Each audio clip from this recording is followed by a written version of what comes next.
Ladies and gentlemen, that's where most people get stuck, in the area of self-approval. That's a stage that a lot of people get there, and they never move out of that area. Why? Well, for a variety of reasons. Many things can contribute to our not approving our dreams, our not feeling good enough. A lot of things can contribute to that. Many of us never live up to our potential or don't approve ourselves because we never had anybody to believe in us. Looking at some of the things that keep us from approving ourselves, that we've all done some things that we don't feel good about. Things that if we had to do those things over again, we would not do those things, or we would do things differently. So part of what we must do in order to begin to move into your greatness, you got to remove a major energy block. And that is dealing with the issue of forgiveness. People that have hurt you, someone who's done you wrong. Make a list, and things that you have done that you feel bad about, that you regret. Make a list. You know, maybe a time when you weren't a good father or a good mother or a good brother or sister, or you were a bad child, or you didn't do a good job, or you lied, or you were dishonest, or you stole. No one knows this but you, or something you feel good about. Say, you know, there's a real dog in me to do that. Something you just really regret. So we make a list of all those things. All of us have some of that. Somebody say there's some good in the worst of us and some bad in the best of us. So none of us escape.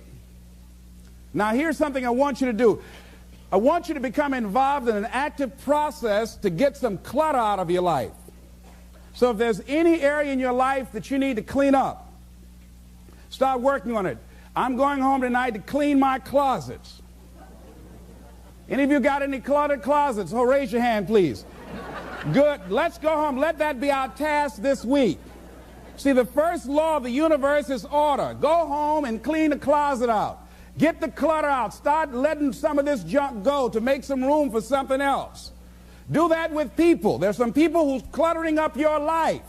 They serve no purpose whatsoever. They're just holding and occupying a space that somebody useful, positive, nurturing, and contributing could be holding that space. You don't even have time to look to see what else is out there because you all have all of these people surrounding you that's not enabling you to grow. So look at what is it I need to get out of my life. Just start cleaning this stuff out. Getting the drawers together, your dresser drawer, just getting stuff together. Just get them together. Maybe your car. I got to clean my car too. Got a lot of stuff in there. I live in my car. You know, can't put anything in my trunk. I got all kind of little things back there. 2 of my children back there in the trunk, you know. Everything, stuff everywhere. So I say, hey, let me just get this together. See, whatever you have in your environment is a reflection of your consciousness. So you got all that chaos there. That represents some disorganized, cluttered section of your mind. So let's get all that out of there, all right?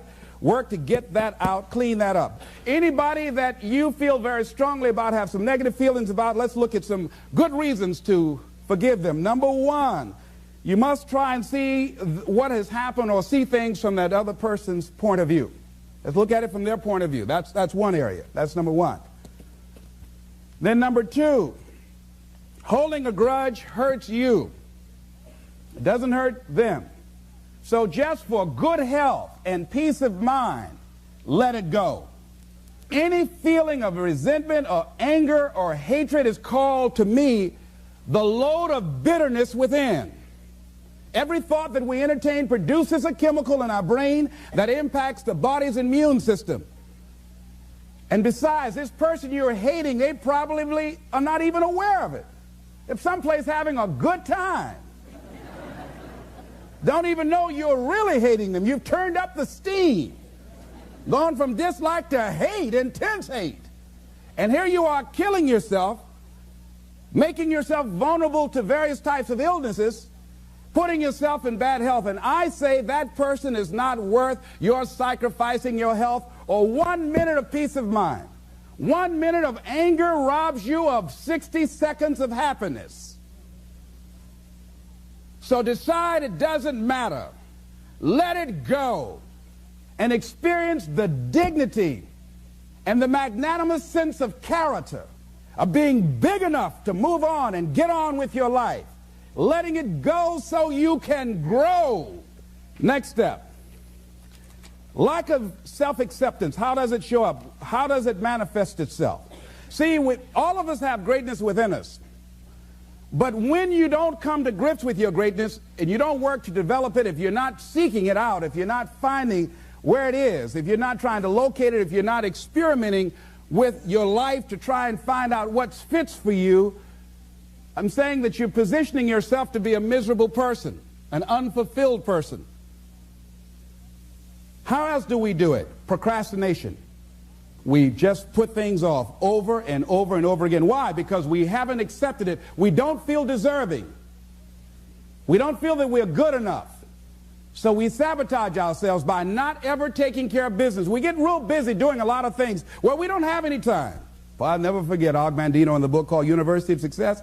He said many of us never ever discover our greatness because we become sidetracked by secondary activity. We start doing so many things, we just give our time away until we don't have any time for ourselves or any time to do the things that we want to do. And every time you put it off and move it back, oh, I'll do it one day, oh yeah, I'm going to get to it. I'm saying to you that one day you look around and there goes a year, there goes 2 years, there goes 3 years. So if there's something you want to do it now. Do it right now. Don't put it off. Start right now where you are. There will never be a perfect, ideal time. Whatever you have going for you right now, that's enough. Work on that idea. Work on it, work on it, work on it. Another way in which it shows up, and that is that because of the relationships we form, people we have around us, thinking about two guys. Larry Littles, he went to Bethune-Cookman College. He was a football player at Booker T. Washington High School, where I graduated from. Larry ended up playing for the Miami Dolphins, became an all-star offensive guard. Great guy. Larry really wasn't the most talented guy in that position at Booker T. Washington High School. There was a guy named Willie Covington that was far more talented. He was stronger physically. He was faster. But Willie Covington never, ever made it out of high school. Why, Les? He started running with the wrong crowd. Big Cov is what we called him. Started running with the wrong crowd, and those people led him to the penitentiary. And ultimately to a premature death. Got the word a few months ago he was shot and killed in Liberty City on 62nd Street, where I was born on the floor, my twin brother and me. Willie Covington had great talent, great potential, running with the wrong crowd. Watch out with the relationships you have. What kind of person are you becoming because of the relationships that you have right now? Do those people contribute to you? Do they help you grow and develop yourself? What kind of person are you becoming? People who have not accepted greatness for themselves, these people don't study, ladies and gentlemen. These people don't study. They don't have time for personal growth and development. They don't have time to work on their minds. No, they don't have time for that. Too busy for that. People can affect us. Our peers can affect us. Our environment can affect us. Just working consciously to overcome the poverty consciousness that I was raised in. The feeling constantly of saying, Les Brown, you deserve this. There's no need for you to be afraid. It's not too good to be true. It's true because you've earned it. The old-fashioned way, you have worked for it. But every once in a while, it comes up when I least expect it. My heart starts beating fast. And I start questioning myself and doubting myself. And I have to catch myself. You've got to be consciously conscious. So let's look at how we can begin to evaluate our self-esteem, our self-approval. Number one, to determine the height of your self-approval, it's important that you evaluate yourself, because you know you quite well, but it's almost impossible to do it totally by yourself. You must get some caring feedback. Find somebody close enough to you that has observed you or been around you that you value their opinion, and ask them, how do they see you? How do they rate you in terms of your self-esteem? And then compare what you have with what they say. See, there are things many times that people can see in us that we can't see because it's a blind spot. If I were to be talking to you and my breath is offensive and you don't tell me, and then I go around, not only do you know, everybody else around here knows. And then when I'm walking toward people, they say, oh, Les, I'll be right back, you know. And I don't know why people say, well, Les, we thought we wanted you to come to the party, but you can't come. Now, all you had to do is just tell me, say, Les, you need to gargle with some ammonia or something, you know? Have you ever smelled someone's breath and didn't tell them? Raise your hand if you don't know. So we all have those blind spots. We have those areas of our lives that we need to get some caring feedback. We need some coaching. We need someone to let us know that. And now, why don't people just volunteer that? One, they don't want to hurt your feelings. One, they don't want to embarrass you. But see, there are some people you know they don't want to hear it. They're going to argue with you. They're going to become defensive. If you're one of those people, just decide to shut up and listen. Next thing is a good barometer to check out how you feel about yourself is how well you handle compliments. When someone pays you a compliment, can you handle it well? Lady was coming down the hall and the lady said, "Oh, what a beautiful dress you have on." "Oh, it's nothing. I caught it on sale." Nothing. No, I didn't ask you, did you get that on sale? I just said it's a beautiful dress. Can you handle compliments well? That's a good barometer about your self-esteem. Can you handle criticism well? Can you give criticism? Next thing is, what are your expectations? What do you expect to get from life? What do you expect to get from your business? What do you expect to get from your relationships? What is your ideal day? What is it that you expect from this experience, this trip, this journey that you're involved in? People that have a strong sense of self-approval, they have high expectations for themselves and from life and from others. See, a lot of people don't expect much from life. So they don't shoot for much. They're not preparing for much. A lot of people are just showing up in life. A lot of people just get up in the morning and they go through the day, they go to the job just to pull a check down, watching the clock coming in. So you want to be a different kind of person as you forward your life. You want to get something out of this. If you're going to do it, it's worth your time, your energy. You've got some expectations from this. I do not let people waste my time. Someone want to meet with me, excuse me, what is this dealing with? I want to get to the bottom line. Because if it does not measure up to my expectations, I'm not going to invest my time. I don't have the luxury to waste time. I'm expecting some great things from life. And so I have to spend some time working on myself and developing myself. So examine your expectations versus your wishes. Some people wish they could do better, but some people expect to do better. Where are you on that? Next thing, let's look at what are the things we can do to increase our self-approval, our self-appreciation, our self-acceptance. Here's number one, love yourself. Make caring for you the highest priority in your life. Take care of you. Look out for what truly satisfies you. We're not taught to love ourselves. We're not taught to look out for ourselves. We're not taught to take care of ourselves, to become sensitive to our wants, to our needs, our desires. So make a conscious effort. Make you number one priority. Your peace of mind. Your health is more important than your family and any and everybody. Because if you don't have peace of mind, if you don't have your health, you can't serve anybody. Don't neglect yourself. A lot of us, and particularly ladies, have been groomed to be sacrificial lambs, putting their dreams on the back burner in deference to their children's dreams or their husband's dreams or their family's dreams, and forget about themselves, and then become resentful and angry and bitter. So start taking care of yourself, looking out for you. Develop a health plan. Your health is all you got.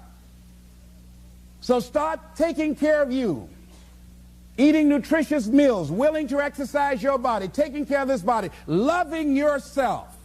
So do some good stuff for yourself on purpose. Take some time out for you. I have some good things I do for me. One of the things I enjoy that I do, I take spiritual baths. My assistant introduced me to someone called Sister Sarah, who gave me my first spiritual bath. I never heard of this before. She told me about it, and I said, come on, Regina, spiritual bath. And Sue, my secretary's husband, named Larry, he said, a spiritual bath for $50, I'll give you a spiritual shower. But I play soft music. I've taped some of my favorite music. I burn a candle, and I have different oils that I put in the tub of hot water, and I have flowers that I picked, and I saw Coming to America, Eddie Murphy. They were sprinkling little flowers on the ground. it gives me a feeling of royalty. So I sprinkle these flowers in the water and I soak. I like doing that. And I soak, and sometimes I read or just relax and enjoy the music and just cool out. That's my time for me. Put the answering service on. I just block out some time for me. I'm into meditation. I've been working and exercising now, just doing some things for me, taking care of myself mentally, emotionally, and spiritually, and physically. You can't develop and manifest your greatness. You can't be a high achiever if you don't feel good. You don't take care of yourself. So I'm taking care of me. And then you know what? It takes the edge off your life. It helps you to manage things rather than allowing them to manage you. Gives you more personal power to deal with stuff. Take care of you. Now here's something else I suggest for you. Become aware of what your needs are and develop compassion toward yourself despite your human defects. Develop compassion for yourself despite your human defects. You will never be perfect. Hello? You will never be perfect. You're human. You've made a lot of mistakes. You've done a lot of dumb, stupid things. Guess what? You're not through yet. You're going to do some more. Hurry up and get it over with. It's all right. Got to learn to be gentle with yourself. Make it all right. What you don't know, mistakes that you make. It's okay. Handle it. Learn from the experience. Decide that you are going to, whatever you become involved in, to be up front, to be true to yourself. Are you getting what you need out of it? And be up front with people and tell them what you need from them. Don't assume that they know. Don't say, I thought you knew. No, tell people up front, here's what I need from this in order for this to work for me. Be up front with your stuff. Tell them up front so they're not surprised later on. So your feelings aren't hurt later on. See, if they tell you up front they can't do it, now you know you can keep on stepping. But tell people up front, here's what I want. In order for me to play this game with you, if we're going to dance, this is what I got to get out of it. See, if you don't take care of your needs, guess what? You will always have that nagging song in the back of your mind say, well, when do I get mine? When am I going to start enjoying this? Are we going to have a good time together? Do I get any oodles out of this at all? You're going to start asking that question. Everybody's happy, having a good time, but you? They say, well, we thought you were happy. How could you think that? Well, you weren't saying anything. Well, I'm saying something now. Hope you got that. See, we're taught to be quiet and not speak up for ourselves and not to be selfish. If you don't take care of you, who do you think is going to take care of you? Who's going to look out for you better than you will? No one. No one's going to do that. You got a business? No one's going to take care of your business better than you. Nobody. Nobody. Anything you want to do in life, you've got to take ownership of it and say, hey, I'm going to make this happen. Be willing to venture out and do something that you have fantasized about doing. And you know you probably won't be good at it, but do it anyhow. Case in point, I have always wanted to sing. I've always wanted to do that. I'm going to sing a song. If I don't do nothing but just a few lines, chances are, you know.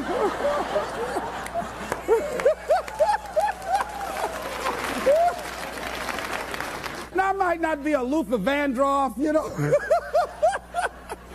or an Andy Williams, you know, but it might be a little Perry Como up in there, a little Mathis and Nat King Cole. Next thing is avoid people and situations that upset you.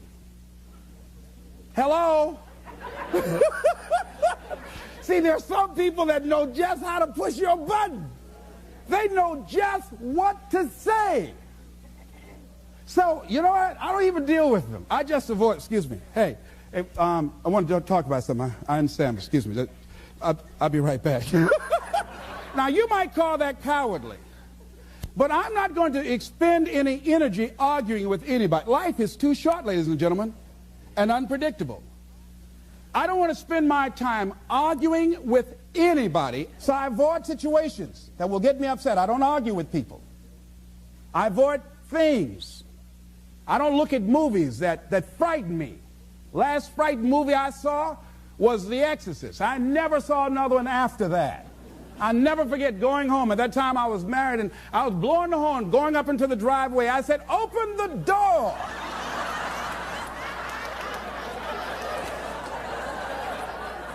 I pull up, open the door to get out, and I said, "Oh, Lord, they got me." I started blowing the horn. My wife said, "Unfasten your seatbelt, fool."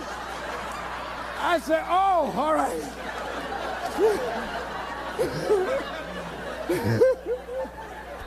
That movie scared me out of my wits. So I don't look at scary movies. I'm one of the people in a scary movie like this. Tell me what's happening now. Tell me what's happening. I threw popcorn all over everybody. That girl was spitting on those people. I don't do that. No. No, so I slept in the house with lights on all over the house for 2 weeks. I was embarrassed. My children said, "Daddy, turn lights off." No.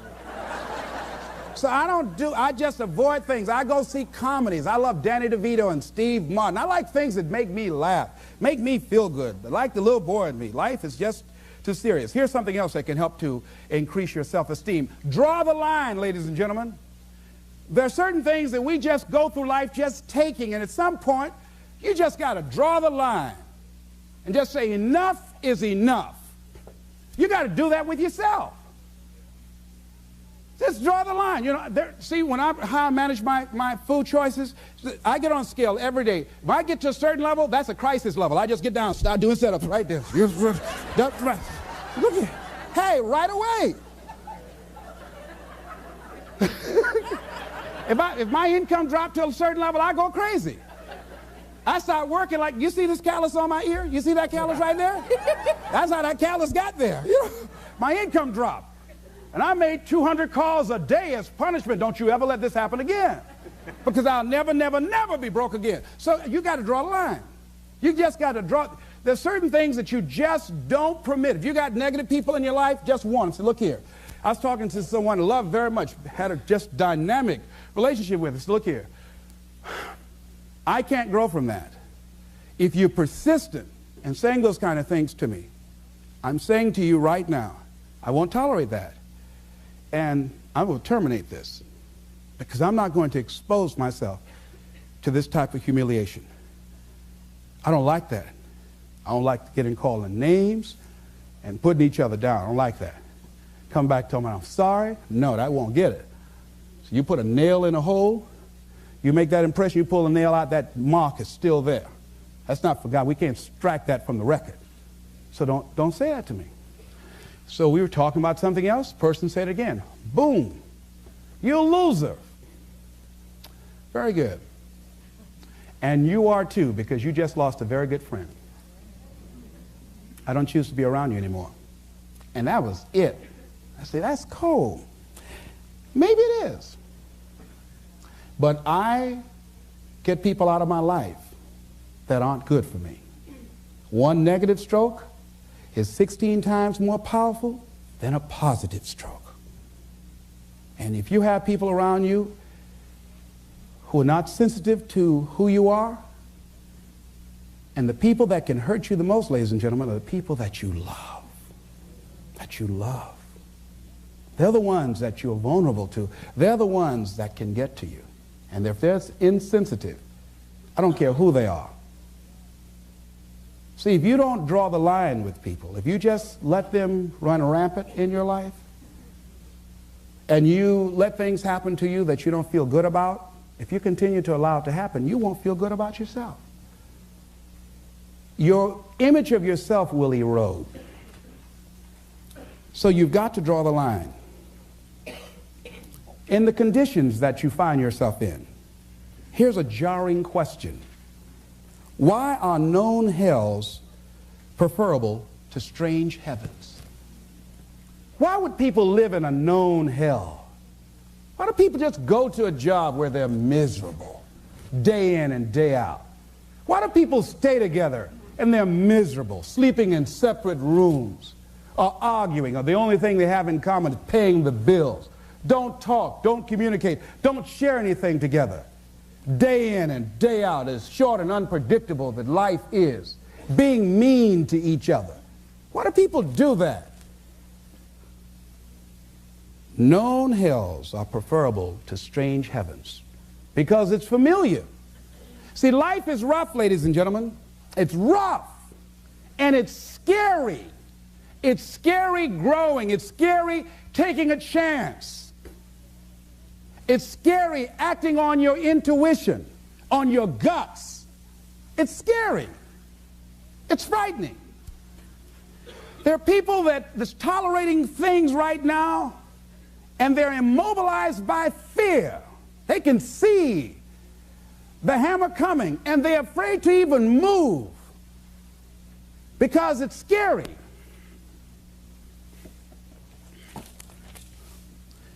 Theodore White said something. To go against the dominant thinking of your family, friends, and those people you associate with every day is perhaps the most difficult act of courage you will ever perform. See, when you start growing, when you start changing the way you walk, the way you talk, the way you act, the way you respond to things, the way you use your time, when you start saying, no, I can't do that. Why? You're too busy. You don't have the time. No, I have my own agenda. I've got something that I'm doing. Not lying to try and get out of it. Just say, no, I'm busy doing something that I want to do. Or I don't want to do that. And I'm not going to do it. I'm not mad. Not upset about it. I just don't want to do it. Why? Well, I don't have to give you any reasons why I don't want to do it. But listen, thank you so much for asking me. Take it easy here. Hey, I thought you were all right. Is that right? Oh, boy. Ask me, do I care about that? See, if people can put you on a guilt trip, they will. And use you and abuse you over and over and over again. You got to draw the line. You have to draw the line on them. Don't go through life feeling like you're powerless. Victims are people that are powerless. You're not powerless. You are powerful. You direct the power in your life. Whatever your life is right now, it is a duplication of your consciousness.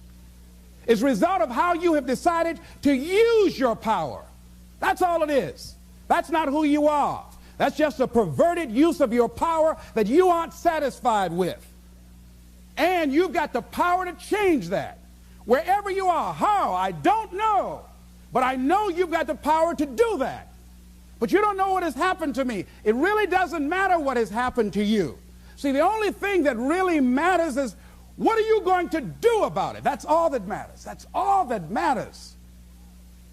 You can allow it to destroy you, or you can allow it to build you up. John Powell, in a book called Why I'm Afraid to Tell You Who I Am, and he went to get a newspaper. Guy was very discourteous to him. He was very courteous to the guy. The guy who was with him said, why would you be as courteous to this guy as you were, considering how rude he was to you? He said, I'm not going to allow that man to determine how I'm going to act. There are things that's going to happen to you in life, ladies and gentlemen. Make it okay. Lord, grant me the serenity to accept the things that I cannot change. I cannot change the fact that when I asked my son to go, that I will no longer take care of him, that he became angry and perhaps hate my guts. To change the things that I can change how I respond to it. I can become upset, nervous, tense about it, weak about it, or I can say, it's okay.